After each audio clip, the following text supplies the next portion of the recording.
Well, joining us now for his reaction is Oklahoma Congressman Kevin Hern.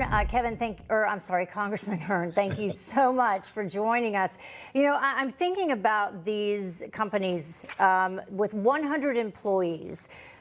Some would say, you know, that's not a huge company. How will this impact small businesses across the country?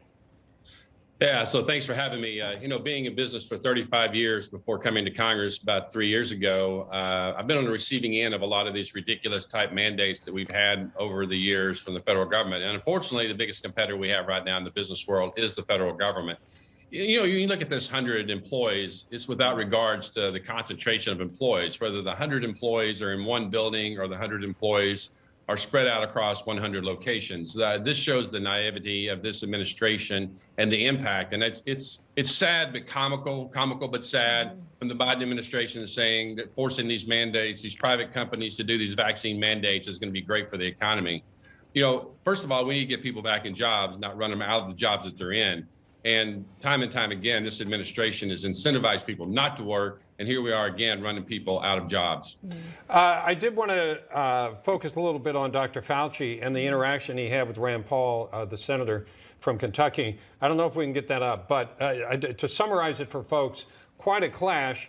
The senator is saying, when are you going to admit responsibility for what has happened in this pandemic? And he says he has no responsibility for this pandemic. And when are you going to admit it's gain of function? And Dr. Fauci is saying it's not gain of function. And then the senator said, at this point, you should resign. I wanted to get your take on the whole dynamic with Dr. Fauci.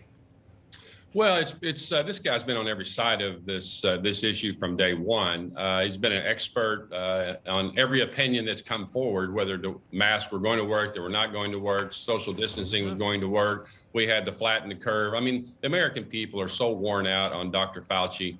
And Senator Rand Paul, I didn't see the interview. We were voting on some nonsensical bills today, but the reality is that the facts, follow the facts. We know that the gain of function money was spent, and that Dr. Fauci had his hand on that. And Dr. Rand Paul has pointed that out time and time again. And Dr. Fauci is now he's trying to protect his own reputation as he goes forward. But for the Biden administration not to want to know where and how this started, it's senseless. I mean, when you look at what's going on here with the coronavirus and the pandemic, you would think that a leader of the freest nation in the world would want to know where this started from. We want to prevent this from ever happening in the future, right, unless our hands are dirty and he wants to protect Dr. Fauci from any investigations going forward. You know, going back to this emergency rule being implemented by OSHA or through OSHA by the Biden administration requiring these companies to have these vaccines, they're delaying it until January 4th. If that's the case, then really, is it an emergency, and can you call it an emergency rule? Well, I think what you're seeing is a step toward communism. If you look at the very definition of socialism, first of all, it's an interim step to communism. Socialism, by its very definition, says you have to own the means of production. Well, if the federal government's going to step into an executive action and tell private employers how to manage their employees, that's how you take over production. And to your point, if you really cared about every person in America being vaccinated, why wouldn't you say, regardless of size of the business, you would go down to the employees or employers that have one employee.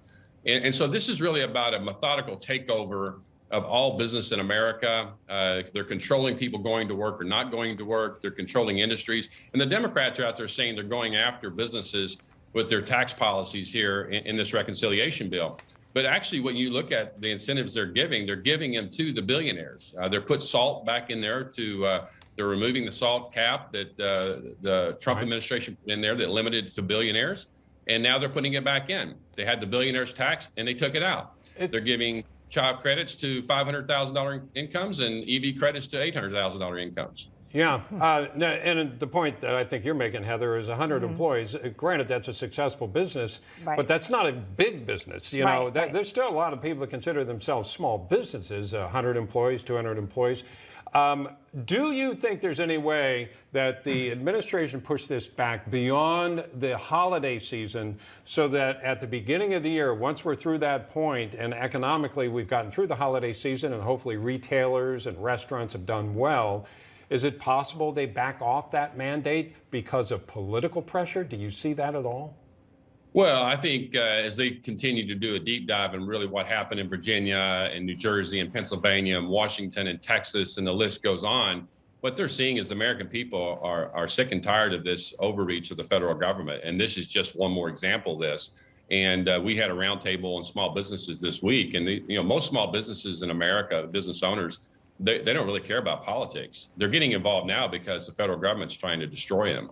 And as you see this, and jobs are being lost, and people who are Democrats that own businesses in America are going to continue to push back. And that's the only thing that this president understands, is that when the politics says that he needs to stop, he'll stop. This isn't about science. This isn't about the economy. This is about overtaking and taking over small business. But he didn't. This is just 2 days after they narrowly won New Jersey, and the COVID-19 mandates was a huge issue there. And then they announced this. Right. Well, this president's, fallen into the wokeism, if you will. Somebody who was supposed to be a moderate candidate came in, and he's adopted the Bernie Sanders platform. And you've got Bernie Sanders going crazy over there on this reduction and the reconciliation bill. And then you had Alexandria Ocasio-Cortez come out later this afternoon saying that it's because Terry McAuliffe tried to be 100% super moderate.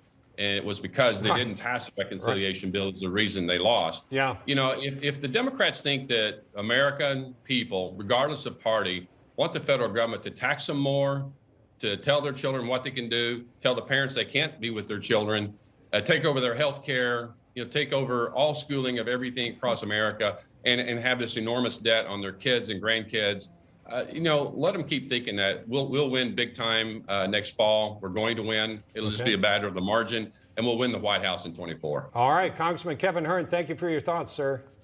Thanks for having me.